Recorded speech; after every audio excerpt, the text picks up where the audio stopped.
Hi, Rabbi. How are you?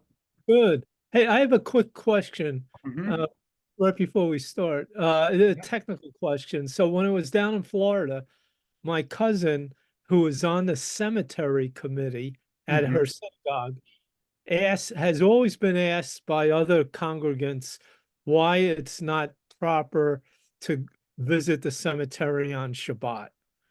And other than Shabbat being a day of rest, being a joyous day, etc., what is there anything else that Well, prohibits you you know, from? just as we on Shiva, the mourner leaves the Shiva home and comes to the Right. synagogue. Yeah, There's and you're and not does not supposed wear to. the torn garment. Right, There's no right, public mourning on Shabbat. right, So right. that's why we do not visit Okay, the just because cemetery on there's no Shabbat. public mourning. Okay, Yeah. Hmm. okay. Oh, also the rabbi down there sends his regards.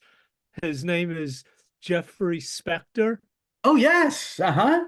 He Sure. said he said the two of you were at Brandeis together, I believe, or maybe a No, year we weren't at apart. Brandeis together. Uh, JTA or we were at JTS. Yeah, we overlapped at JTS. JTS. Yeah, we were Okay. friendly in rabbinical school.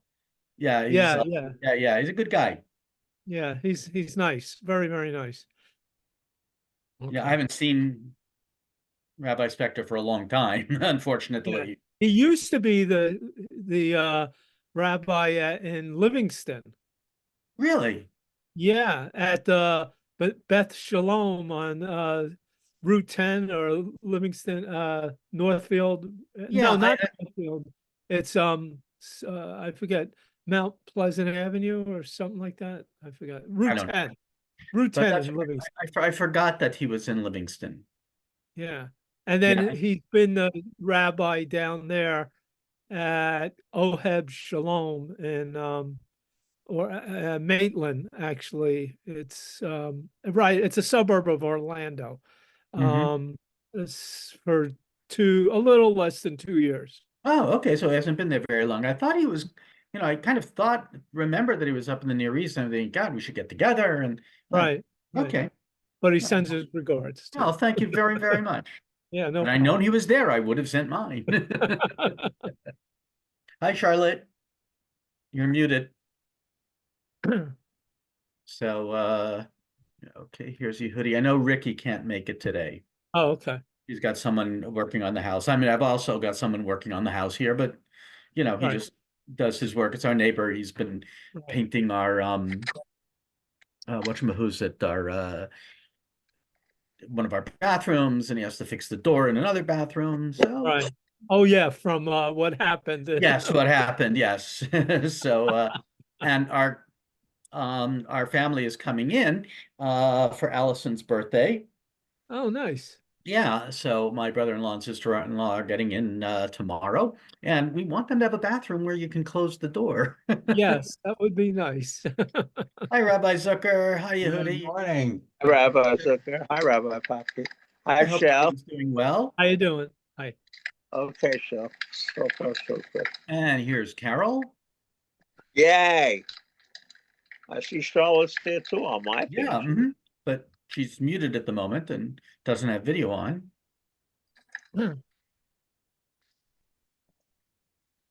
Hi, Carol. Hopefully you can hear us.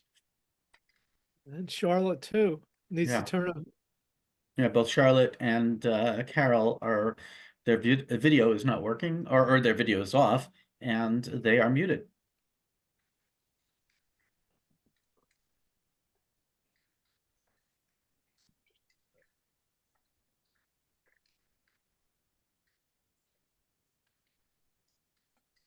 So, in the meantime, I'm going to share the screen. Okay. Start with just with the material that I prepared.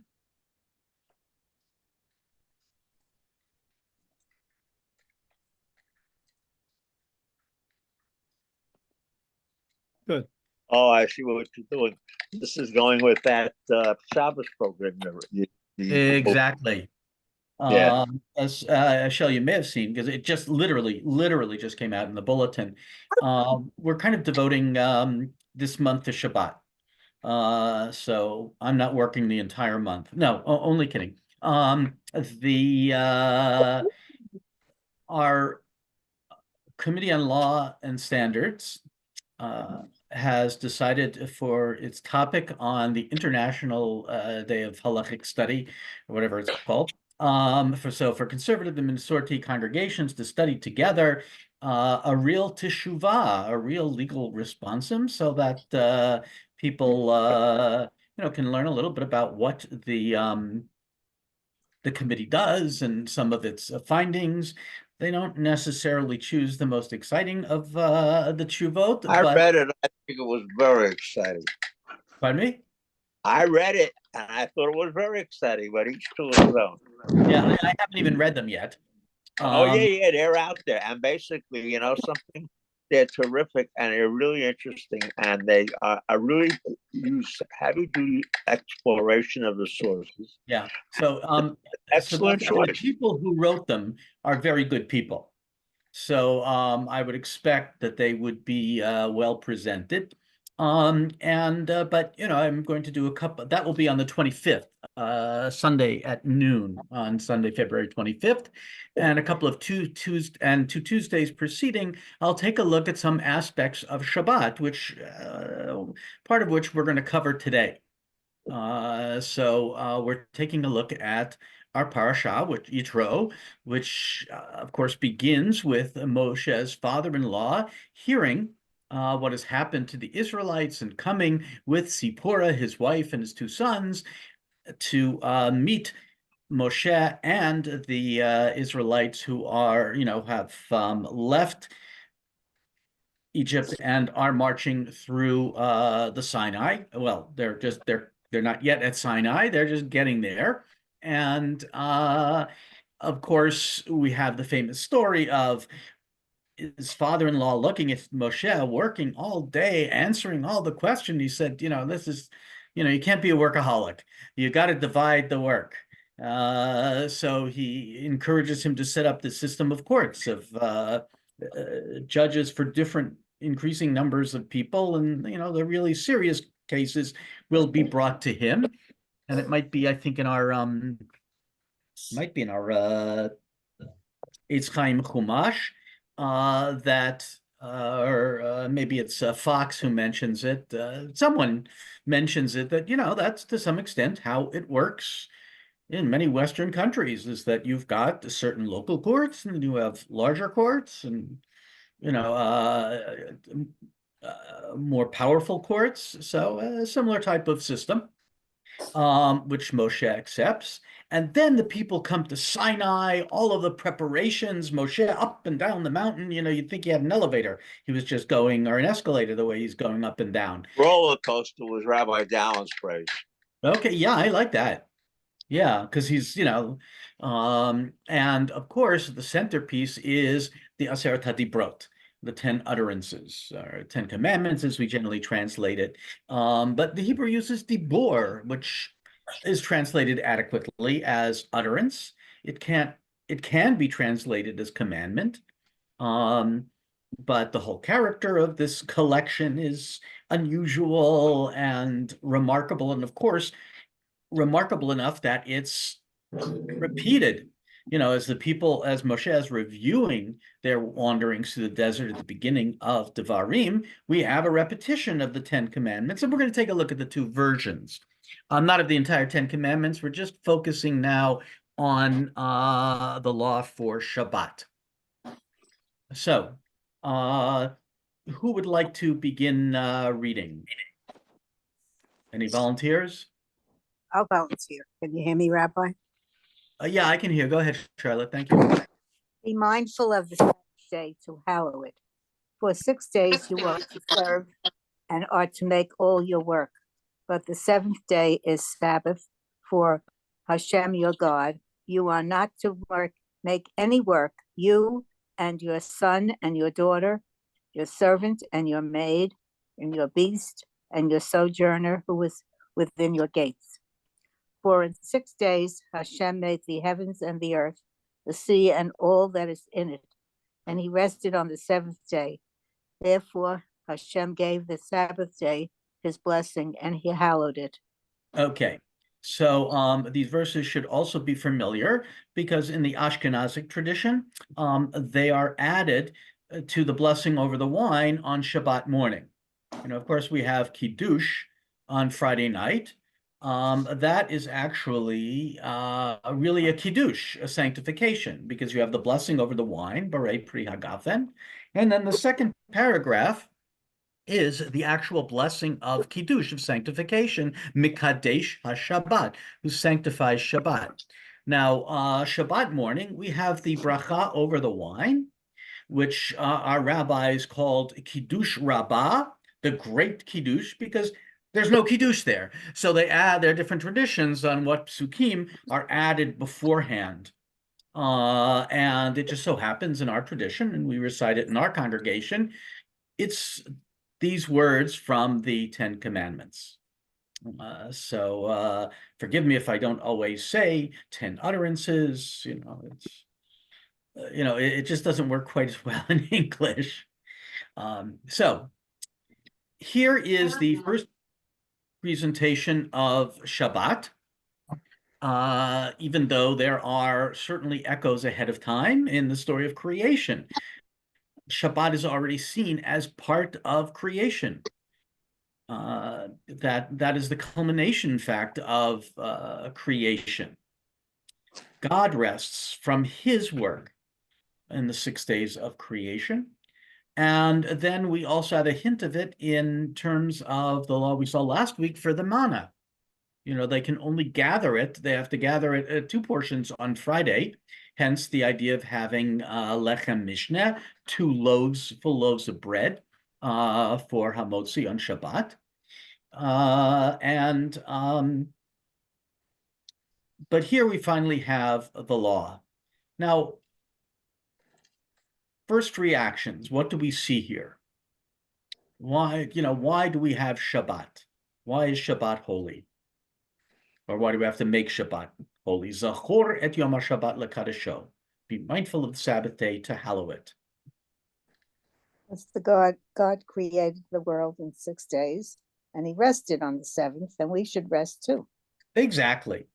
So we are acting imitatio Dei, in imitation of God, and we are, as it were, kind of recreating the story of creation. God works for 6 days to create the world and then rests. So too, we work for 6 days and then we rest.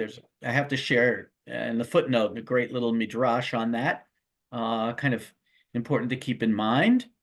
The midrash reflects on how to observe Shabbat in the real world. This is from Mechilta, the early commentary on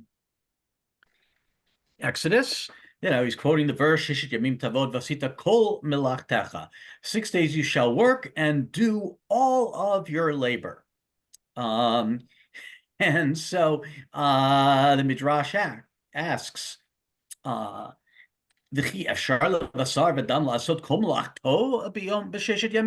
a person really do all of his work in just 6 days?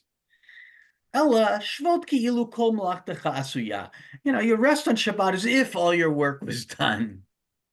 It's kind of recognizing that when we really think of our work, it's complicated. We can't get everything done sometimes by Shabbat.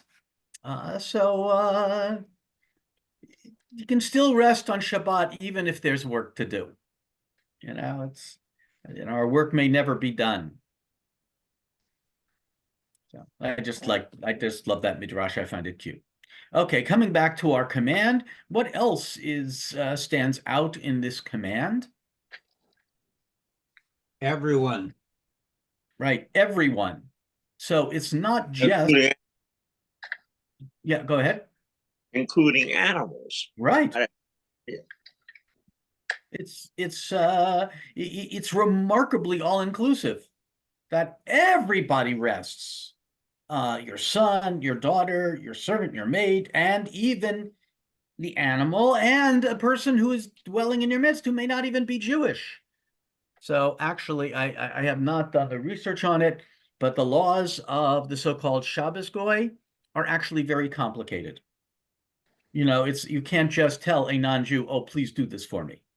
So I still haven't read it. There's a book by Yaakov Katz, the very famous Jewish historian from Hebrew, on the Shabbos. And I really, you know, there's been a lot of stuff written on it, so it's complicated, but it's very, and it also kind of makes sense, does it not? After all, if we're celebrating creation, creation was creation of everything, of all people, and even the animals, and that's built into creation. So the idea of Shabbat is really for everyone. Kind of interesting that even in modern days, the idea of Shabbat for everyone, there are Jews, I believe, who started the program, but there was kind of a call a number of years ago for resting on the seventh day, of turning off your phones and computers. You know, not just, I've mentioned this before, it's not just for Jews, it was really like, you know, shut it all off. And I have to say, that's probably one of the most significant ways people can observe Shabbat today. Not that all the other laws aren't important, mind you, but I think if people want to make, well, we'll talk about making the day distinct, for the modern world, shutting off our phones and computers would be a very, very important step. Okay, so I think, and as Charlotte said, we are observing Shabbat to imitate God. It's a remembrance of creation. Now, let's take a look, if you will, at the first commentary on Shabbat, and that is, of course, where it appears in the book of Deuteronomy, when we have the restatement. Charlotte, would you go on? Keep the day of Sabbath by hallowing it, as Hashem your God has commanded you. For 6 days you are to serve and to make all your work, but the seventh day is Sabbath for Hashem your God. You are not to make any work, you and your son and your daughter, and your servant and your maid, and your ox and your donkey, and any of your beasts, and your sojourner who is in your gates, in order that your servant and your maid may rest as one like yourself. And it concludes. You are to bear in mind that serf were you that you were a serf in the lands of Egypt. But Hashem your God took you out from there with a strong hand and with an outstretched arm. Therefore, Hashem your God commands you to observe the day of the Sabbath. Okay. Rabbi, why do they always say this thing about the hand, the arm, and this whatever? That's how it's described. Every time they talk about taking us out of Egypt, it's always with that long arm. That's a poetic way of talking about God's power. You know, they, you know, when you think of the ancient world, you know, they certainly didn't have computers. We have tremendous power with a keyboard. But in the ancient world, to indicate power and strength, it was with the might of the arm. You know, you used your sword. I see. And of course, as we read last week, the image of God as a warrior in Shirat Hayam. So, what are some of the differences here? Because this is not exactly the same, very, very similar to what is written in Shemot, but not exactly the same. Pardon me? Well, they mentioned No mention of creation. Right, no mention of creation. So what is the reason for Shabbat here? Yetziat Mitzrayim. Right, coming out from Egypt. It's not so much imitatio Dei, we're not imitating God, but this is a much more, if you will, humanistic interpretation, in that this is our experience. We experienced freedom. We had been slaves, and now we're going to experience freedom. And Shabbat is a time of freedom. I see. And They also mentioned the different, couple of different animals. They yes, just don't say animal, they say ox and donkey, yeah, they're being very, very specific here. specific, yes. Mhm. Only two of them they mentioned, but then Right. they Well, it mentioned says any of your your other ox beasts. and your donkey, v'shorcha, v'chamorcha, v'chol behemtecha, and all of your animals. So it's really like, here are a couple of examples, and here's the general category. Yeah, so it's very specific, which of course emphasizes a certain amount, that even your animals should rest. Yes, Yehudi? I think the point should be made here that in theory, we could have chosen which of the two reasons for Shabbat, the one in Shemot and or the one in Devarim, would be the thing that would be pushed. But as a practical matter, the Jewish tradition totally rejected the Deuteronomic explanation, and there's not one Shabbat prayer that mentions it. It's basically, I mean, except the occasionals we wrote, but I'm talking about the, Hashomer Shabbat, Aveinu Abba. But as a practical matter, the Shmona Esrei, which is the official statement, you have 4 different Shmona Esreis to Shabbat. Not one of them says Zeichel Yetziat Mitzrayim.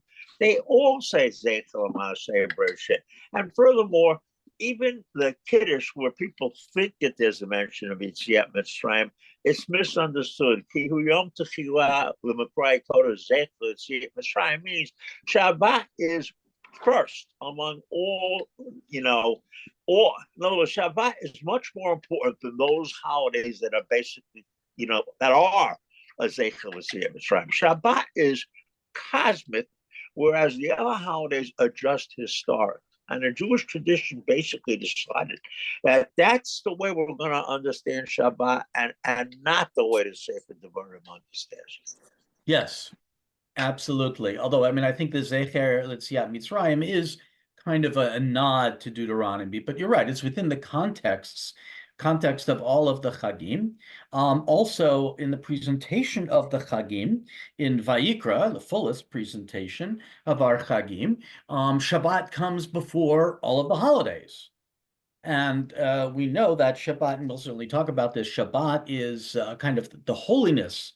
The way we mark Shabbat is kind of the model for how we mark holiness of other days, if they're not in the same level. Nobody ever says Yom Tov Kodesh, but they do say Shabbat Kodesh. Right.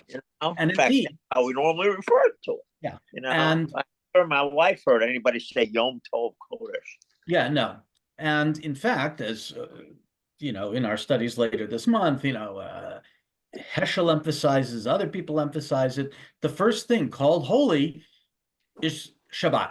That's why it's really cosmic, as you said very correctly. It goes back to the creation story. It's built into creation. So you're right. Liturgically, and I mentioned that we quote these verses from Shemot as part of the Kiddush Rabbah on Shabbat morning. We don't quote the verses from Devarim. And again, liturgically, looking at all of the things, and the first two, I mean, the pointing in about the Amidah, the language of the Amidot on Shabbat, very important to recognize that those are verses from Shemot, both Friday evening and Shabbat morning. When we add the sections from the Torah that are part of the second bracha of, the middle bracha of the Amidah, those are the quotes are from Exodus, not from the Ten Commandments, but certainly the language and the other mentions of Shabbat in the book of Exodus are very much along the lines of the one in Exodus. And so therefore, we're going to take a look at predominantly the commentary on Exodus. Although we're going to begin with a commentary on Devarim. Because I just have to bring out one of the very, very famous commentaries that we already know. And again, speaking about liturgy, this is brought out. This is one of Rashi's commentaries. Charlotte, you want to continue? In the first presentation of the Ten Commandments, it says, remember, both of them were spoken in one utterance and as one word. and they were heard simultaneously. Okay, so one thing we didn't point out when we were talking about the differences between the two diburim is that in Shmot, we'll read tomorrow, is Zachoret Yom HaShabbat LaKadasho, and in Devarim it says Shamor. So we have two words, and Rashi quotes the very famous Midrash that they were both spoken at one utterance, because, how do we deal with the differences between the Aseret HaDibrot as they're mentioned in Shmot and how they're mentioned in Devarim, because for the most part they are the same, but not completely. There are definite differences.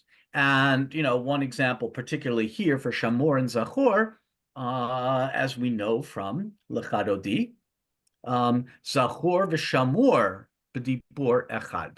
They were uttered at once by God. Only God can articulate. The Chadodi, it says it in the reverse way you quote it. They put Shamor first. Shamor was Dibur Echad. Now that's interesting. Why would they do that? I have a theory. The theory is, and to this day, a person who observes Shabbat is called the Shomer Shabbat. Right. They're never called the Zocher Shabbat. Sana has something very cute. Yeah. In the JPS, it is fitting that the law of the seventh day commences with the seventh letter of the Hebrew alphabet. But as a practical matter, in that one case, the Jewish tradition has taken that one word from the Deuteronomic point and has made it the definitive word for how to observe Shabbat.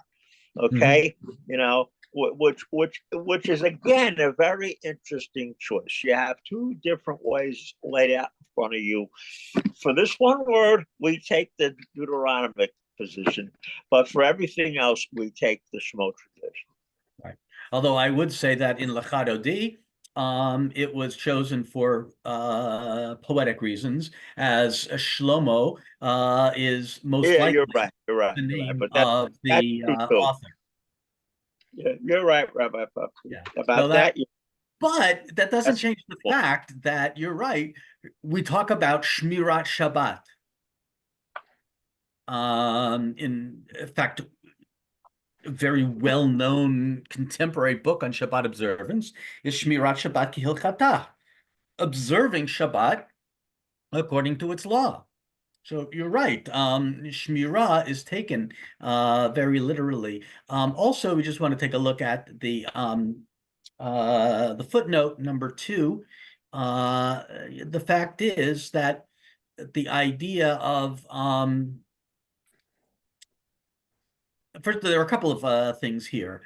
First of all, this notion of hearing it completely, hearing God uttering Shamor v'Zachor b'dibur echad. I couldn't find it for some reason this week, but I remember studying Ibn Ezra saying, it sounds nice, but why would God do that? Because then no one would understand it. God may be able to articulate 2 words at once, but how could we hear it? How could we, in our human hearing, absorb that? And the rabbis already picked up on that, but here they again, it becomes a very familiar trope. So, but nonetheless, it becomes a concern about how do we hear 2 things at once? And for many elements in Jewish law, we have one person reciting, because we have commandments for hearing the Torah reading, hearing the shofar, hearing the Megillah. And we want to make sure that people actually hear it, just as we're careful that, the noise ends on Purim after saying Haman, that, we can then hear the rest of the Megillah being read. So too, it was a question in terms of sounding the shofar. The shofar has to be heard. And, can you have 2 people reciting? Or, as we hear in the Mishnah, they also used the 2 chatzotzrot, the 2 trumpets, the silver trumpets that would stand on either side of the shofar blower in the temple. So when you read down here, this is from Rosh Hashanah, and there were, Charlotte, are you still there? I think I'm here. Yeah. So here where it says, and there were two trumpets. And there were two trumpets. Can you hear me, Rabbi? Yeah. Oh, Perfect. on the two sides of the person sounding the shofar. But can one discern two sounds? Isn't it taught, remember the Shabbat day and keep the Shabbat day, were spoken in a single utterance simultaneously, something that the human mouth cannot speak and the ear cannot hear. For this reason, they would extend the sound with the shofar. Yeah. So they blow the trumpets, but the shofar would go on longer. And again, the whole notion of Keep, not being able to hear two voices at once, that also has an implication in terms of remember, and Torah keep. reading. You can't have two people reading at once. And I have to say, there is a certain discomfort, certainly for me, but the tradition in terms of two people coming up for an aliyah and reciting the bracha. You know, does anybody really hear the bracha if two people are reciting it at the same time? Now, we do allow, I mean, I allow it certainly for a husband and wife or a couple about to get married for their ufra, and, you know, sometimes siblings, but, you know, I don't, you know, there's some synagogues, you know, you call up half the family. And I just, I just don't, in I saw fact, I it was, once pulled up all the family. yeah, the at my nephew's bar mitzvah, which at this point is almost 20 years ago, was in a Reform synagogue, a wonderful Reform synagogue actually. But they called up all of his aunts and uncles for one of the aliyot. So I was a little uncomfortable going up, not the least of which because one of his aunts is not Jewish, and you know, you know, Oh, God. the whole question of a non-Jew going up to the Torah doesn't really make sense because what we're saying is Asher Bachar Banu Mikol Ho'amim was chosen us from among all peoples, V'natan lanu et Torato, has given us the Torah. We're talking about people being part of the covenant. And why? As you saw Rabbi Zucker do it, I do it. You know, people have the custom of lifting the Torahs if they're accepting it. You know, it doesn't really make sense for a non-Jew. Forget whether or not it's in consonance with halakha, which it's not, but it doesn't make any sense for a non-Jew to go up and have a Torah honor because she or he is not part of the tradition. Just as you know, I had a very good friend who was an Episcopal, or in Canada was Anglican minister, and he invited me, and I gave the lesson one Sunday morning. But I assure you, if I went up for communion, he wouldn't have given it to me. Nor should he have, because I'm not part of that belief system. You know, I can't go up and say, "Oh boy, I'd love to taste this wafer." You know, no. You don't believe. I'll backtrack on that one and say in my first congregation in Oak Ridge, I was invited to when one of my Protestant colleagues was on vacation to conduct services for his church. Said, fine, but somebody else is going to do the host and all that kind of stuff.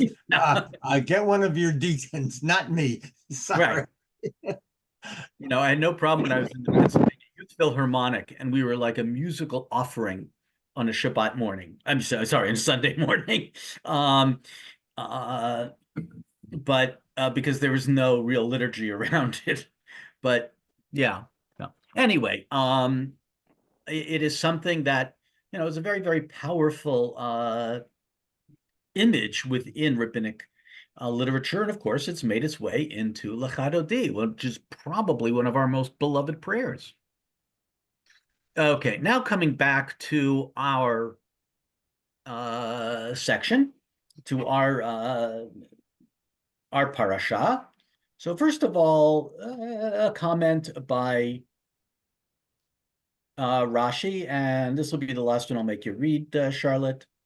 This word expresses the verbal action without any reference to a particular time. The infinitive, similar to achol v'shato, to eat and to drink, to go and to weep. And Yeah, this so is basically the form Zachor et Yom HaShabbat or Shamor et Yom HaShabbat is not a command form. I mean, it's being used as a command, but it's not a command form. The command form is Zachor. This is Zachor. It's an infinitive form. And as it says, verbal action without any reference to a particular time, that's how it could be used as a command. So he's just making a grammatical point. But then what's I want to focus on the next part. Go ahead, Charlotte. like a flag after the word chateau. Is that a flag? What is that? Oh no, that's just the I just put a slash to Oh, connect okay. the Hebrew transliteration, and the English translation. And this is its meaning. Take care to remember always the Sabbath day. If, for example, you come across a nice article of food during the week, put it by for the Sabbath. Okay, so here it becomes, well, how is Rashi taking it? How is he understanding this mitzvah?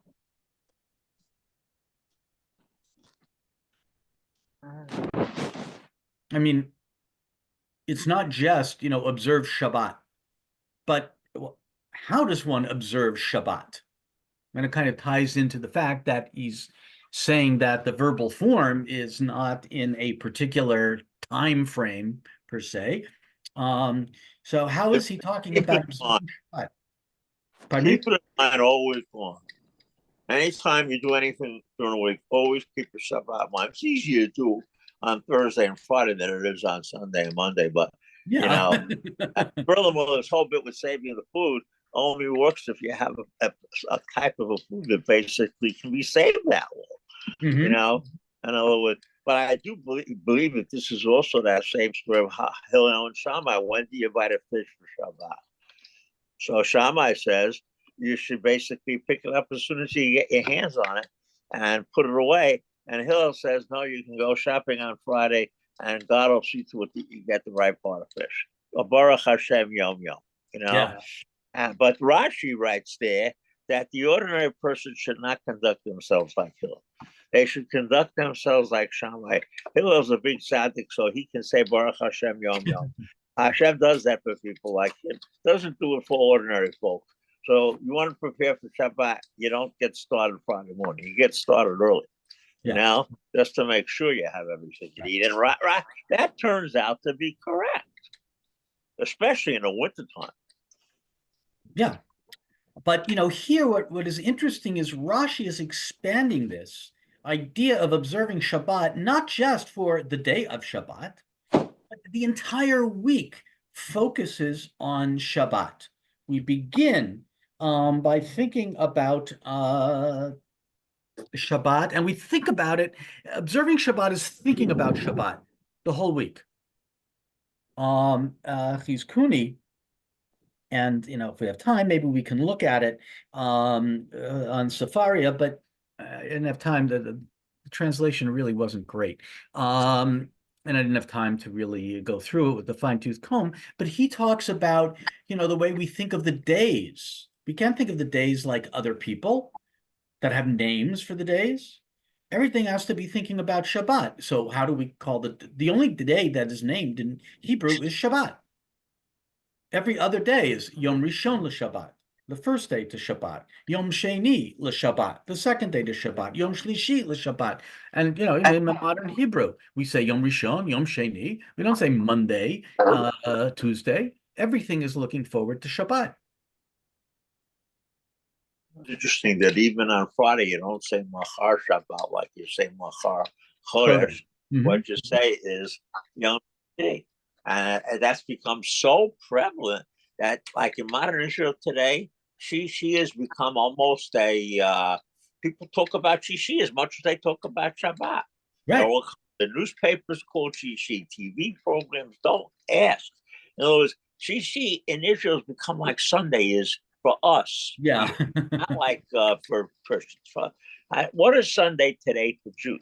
Okay, so it's a day you can do anything you want, but it's also a day that basically you've got the free time to do whatever you like to do. So, that's exactly how Friday functions in modern Israel. Yeah. Although there was a joke years ago that in Israel, because, of course, all 6 days are work days, and, Shabbat is Saturday. And they were discussing putting in a 5-day work week.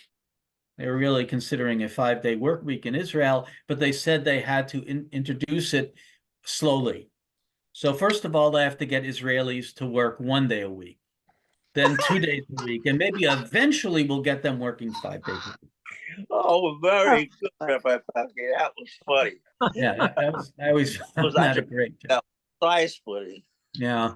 So, I think of that, and I think of my friend, may he rest in peace, one of my classmates at Brandeis and at the seminary. We were in Israel together one year, and there was a crack in the window. We had very nice dorms. Neve Shechter, which is now Mossad Shechter, was a pretty nice dorm. We had bathrooms in our rooms, and there was a smoked glass window on the door, and he's cracked. And they felt, oh, we got to get this fixed. So the guy comes in to fix it. He smashes out the glass and it goes all over. Then he comes, puts in the new window. And as he walks out, he turns to my friend Michael and says, Shabbat Shalom. He was done. It wasn't his job to clean up the glass, just to replace it. So, yeah, so that's how I always think of that joke. Okay, who wants to continue here? Here is Ramban, and just what I want I'll to get read. Okay, thank you, Carol. Be mindful of the Sabbath day to hallow it. After he commanded that we believe in the proper name, may he be blessed, that he exists, that he is the creator, that he understands and watches over all that happens to man, and that he is the all-powerful, and after commanding that we should direct both our faith in all these matters, and glory is his alone, and he further commanded that the remembrance of his name be done in a manner of respect. He now commanded that we make in this matter a sign and perpetual remembrance, to let it be known that he created everything. This is in the commandment of the Sabbath, which is a remembrance of the creation. Okay, so what is Ramban doing here? How is he conceiving of Shabbat, or the commandment for the Shabbat? How does it fit in within the previous commands, and what are the purpose of these commands?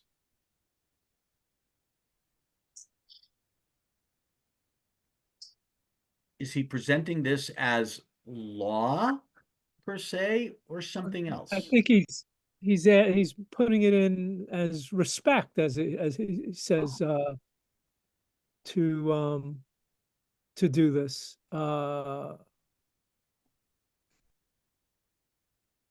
it should be done in a manner of respect. Yes, absolutely, absolutely. The fact that he mentions glory and respect. Yeah, no question that he's seeing this as, to some extent, it's a command to respect and honor God. But how does he see it fitting into the other Dibrot, as he talks about here? Deals with creation, I guess, because he's the creator. He adds that at the end. Yeah, so. But also look how he describes the previous commandments. After he commanded that we believe in the proper name, may he be blessed, that he exists, that he is the creator, that he understands and watches over all that happens to man, and that he's all powerful. Is that what we would get from, I am Lord your God who brought you out of the land of Egypt, out of the house of bondage? You shall have no other gods before me. You shall not take the Lord's name in vain. Are these the, are these the ideas that we first think of in terms of what these commandments are saying? No. He's putting this as kind of a philosophical Mhm. model here, or theological, because it's talking about God, is that Yeah. there is a theological plan, a theological program in the way the first commandments are presented. And they are conveying certain philosophical ideas. Now, this very much comes from Rambam, from Maimonides, and he talks about this in his Mora Nevuchim, in his Guide for the Perplexed. Let's see if I can just find something, because somebody quoted it.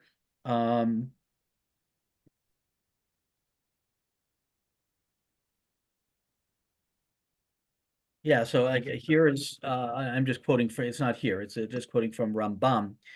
Perhaps it has already become clear to you what the cause of the laws establishing the Sabbath so firmly and ordaining death by stoning for breaking it is.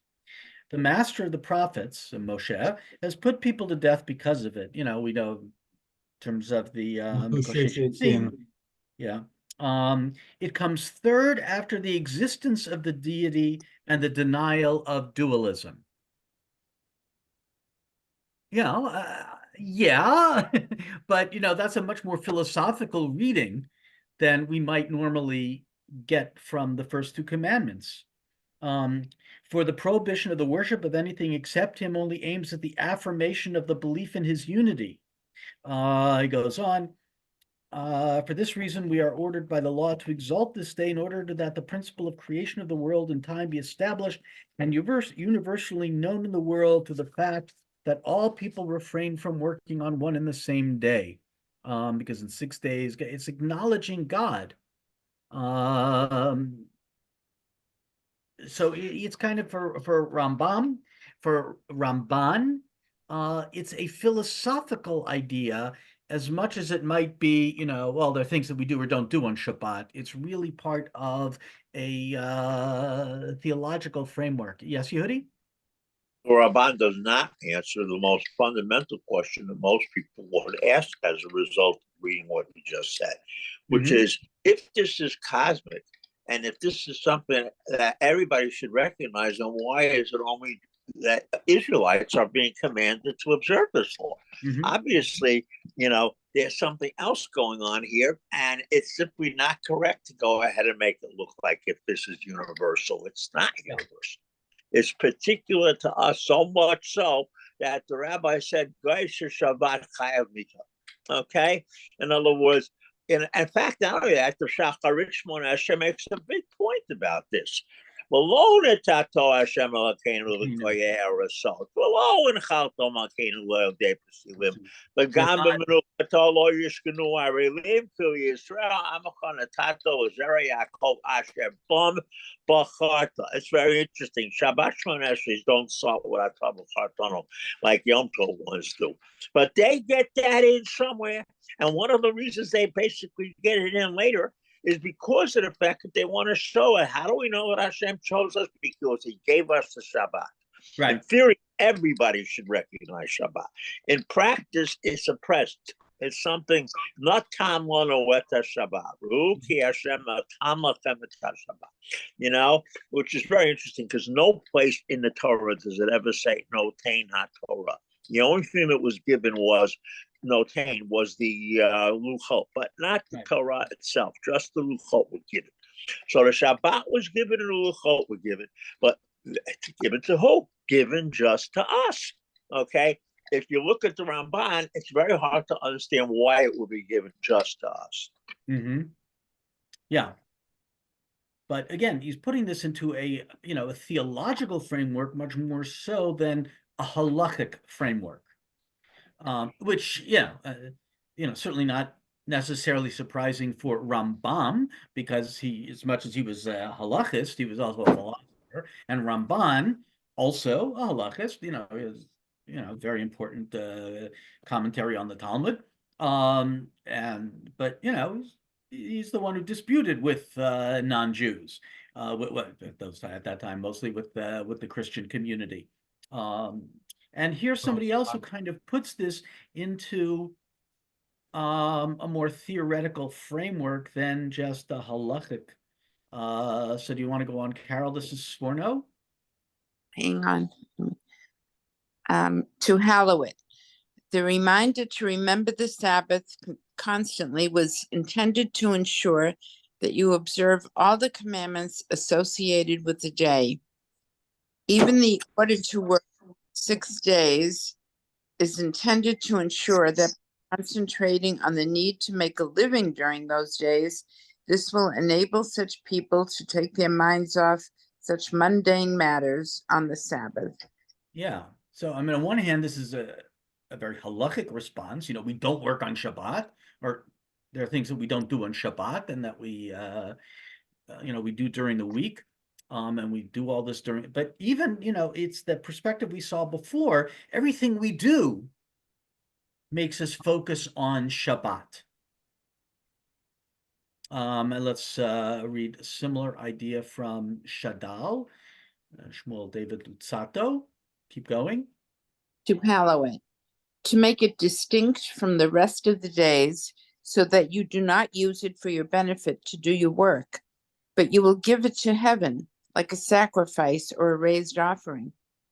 That is to say, hold back your hand from deriving benefit on it for your needs and your business, but it should be completely set aside for the honor of heaven, to rest on it in honor of God, who commanded this rest.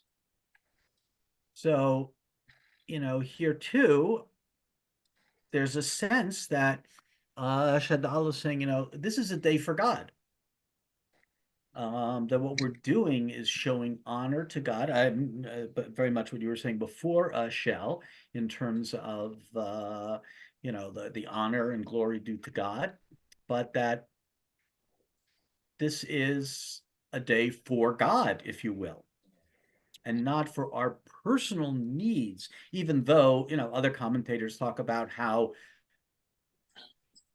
we need a rest from mundane matters. We need a rest from all the work we do. Nonetheless, there's a sense that this is for God. So it's also, what all these are saying is that Shabbat is a day that is utterly distinct and different. Yehudi, go ahead. Shabbat Shmirot as a group do a marvelous job of managing to convince you that all that food you just ate really has a spiritual purpose. I mean, if you think about it, that's not self-evident. Okay? Yeah. The Shmirot do a great job making it seem like it is. Yeah, the songs that are traditionally sung at a Shabbat dinner, or Shabbat meal, I should say, because some of them are generally set for specific meals, but people can often sing them whenever. But they are very much about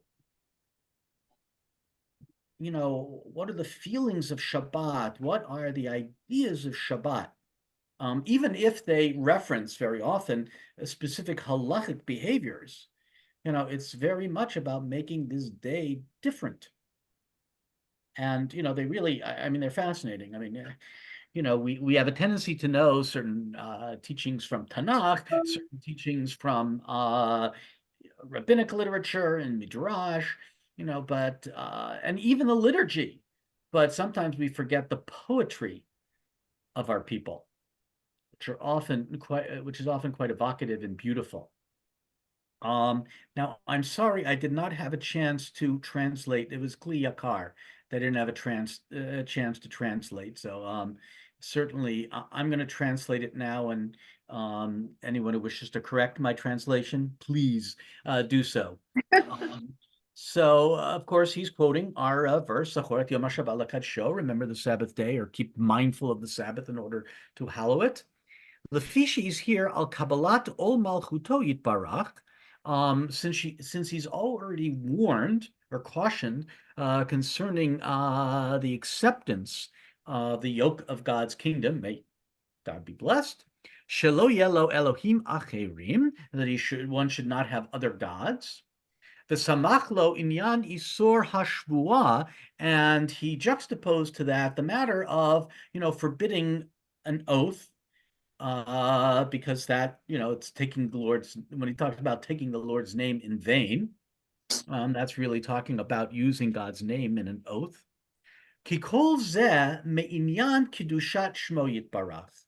All this is in the matter of the sanctity of his name. May he be blessed. Samach lehem zchirat yom HaShabbat. He juxtaposed to this the remembrance of the Shabbat day. Shebechol yemot hashavua, all the days of the week, yizkor et yom HaShabbat. One should remember Shabbat. This is where it was from Kli Yakar, not Chizkuni, sorry. That all the days of the week, one should remember Shabbat. Ki mita'am zeh amru b'mechilta, because for this reason they said in the Mechilta, another comment from the Mechilta, shelo tihiyeh moneh kederech sheshar ha'umot monim.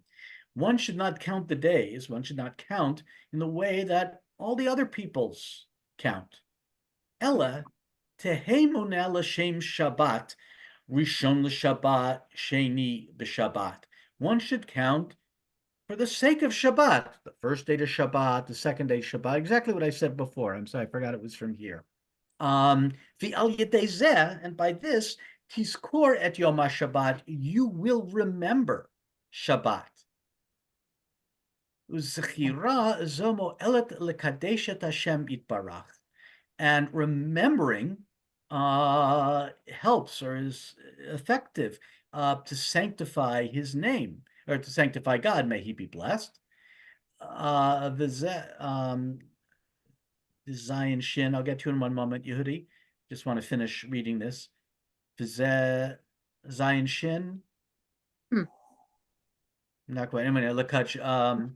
V'zeh shekatuv l'kodsho, and I'm thinking maybe this is what is written, to sanctify it. Kilo amar kadesh et yom HaShabbat. Oh, that means Zehu Shenamar. Pardon me? Zion Shin is Zehu Shenamar. Yeah, I think so. L'kodsho. Yeah. Zehu Shenamar l'kodsho. Kilo amar kadesh et yom HaShabbat, sanctify the Sabbath day. Kikvar hu mekudash ve'omed, because it's already been sanctified. Remember, God sanctified it at creation. Ella l'kadsho shav el Hashem yiparach she'izkir lamala below tisa. Rather, sanctify him. It's referring to God, may be blessed. That was just mentioned in Lo tisa Shem Elohecha lashav. You shall not use his name in vain. Because if he uses God's name in an oath, doesn't fulfill the oath, if he uses God's name in vain, he desecrates God's name, Kamosha Katuv, as it's written in the Vayikra, sorry, the beginning of the verse, you shall not swear by my name falsely. Or Leviticus 19. yeah. The chilalta et shem Adonai Elohecha, and you will thereby desecrate God's the name of the Adonai your God. Umatzeh, and opposed to this, zechirat yom HaShabbat mo'elet lecha lekadesh et Hashem yitbarach. The remembrance of the Sabbath day is effective for you to sanctify God, may he be blessed. Al yedei shes tizkor, by your remembering, ki sheshet yamim asa Adonai et hashamayim et haaretz. For in 6 days God made the heaven and the earth, bishmo yitbarach, with his name, may he be blessed. Kamosha Katuv, as it's written, ki biyah Adonai tzur olamim. Ki, the famous line from Yeshayahu, also used in paragraph of Valetzion that we recite, through God is the rock or the source, their understanding it here, of the worlds. Ve'al yedei zichirazo, and through this remembrance, tedalin hod kedusha bishmo yitbarach, you will know to behave in holiness toward his name, may he be blessed, or toward God. Bezichrecha ki vishmo, Bezichrechan, you're remembering, ki vishmo yitbarach nivru kol ha'olamot, because through his name were all the worlds created. Imkain vadai kulam tluyim bishmo yitbarach. and therefore all is dependent on his name. May he be blessed. So again, Okay. yeah, go ahead. So I was trying to focus on the statement that you makes that you don't have to be Kadesh Yom Shabbat Ki Ukvar Mekudash for Yom Eid. Now that's absolutely the case, but what's happening here is we're losing sight of what the verse actually says. So Achar Yom Shabbat L'Kadsho means make certain that you do something too. You know, even though it is Mekudash for Yom Eid, you know, no question. After all, this commandment clearly is using the language of Sefer Bereshit, you know, but just the same, you know, it's not going to become kadosh if you rely on the fact that it's the kudash for your mate. If you don't do anything to get it organized for yourself, and it just comes, then as a practical matter, it's kudash for your mate in the sense that this is a special day, but it's not anything that basically is going. It's not going to really be Shabbat at all. You know, that's the pshat. Okay. Yeah. You know, what the Kliyakar is writing is like a trip somewhere. It's not the pshat at all. The basic pshat is simply this: you too have to basically. Shabbat might have been, you know, set into motion by the divine, but it won't operate in reality unless you personally basically see to it that it operates in reality. Yeah. I also found that statement rather odd, because I mean, we are supposed to sanctify Shabbat, and elsewhere in rabbinic literature, I didn't bring in these cases. It says, you know, Kadshehu al Hayayin, sanctify him through the wine. And I those days Greek and Roman influence, because the Tanakh would never say something like that. Right. Nowhere in the Tanakh is yayin involved in human use for sanctity. Okay, it's a normal, regular drink that everybody had at the table, the way they do in France today. Although it is used in libations. Yeah, but not for human consumption. In other words, for human consumption, wine is just another side drink. It is never, ever used to sanctify anything. Okay, that's a strictly rabbinic, you know, chidush. Don't get me wrong, I'm not against it, Rabbi Papi. Far from it, Tito Taylor. Saying that this is in the history of religion, you have to admit that this shows Greek and Roman influence. It's not basically something they could have possibly gotten from the Tanakh, even when they say al hayayin. Where are they getting that from? Right. No question about that.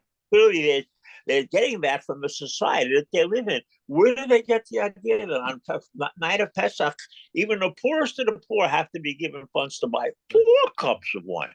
You're telling me that this is from there's not a word about Pesach anywhere in the whole Tanakh that would ever make you think that the essence of this celebration is wine. It just simply is something that they got very influenced in by their neighbors. Oh, no, clearly. Clearly, at the history of religion, something we have to acknowledge. No, I mean, my teacher, Baruch Boxer, made it clear that the use of wine on Pesach did not enter into Jewish tradition until the post-biblical period. And even then, though it becomes part of the ritual, it may simply have been part of the joy, which of course talks about that, you know, for human joy, but that's much later.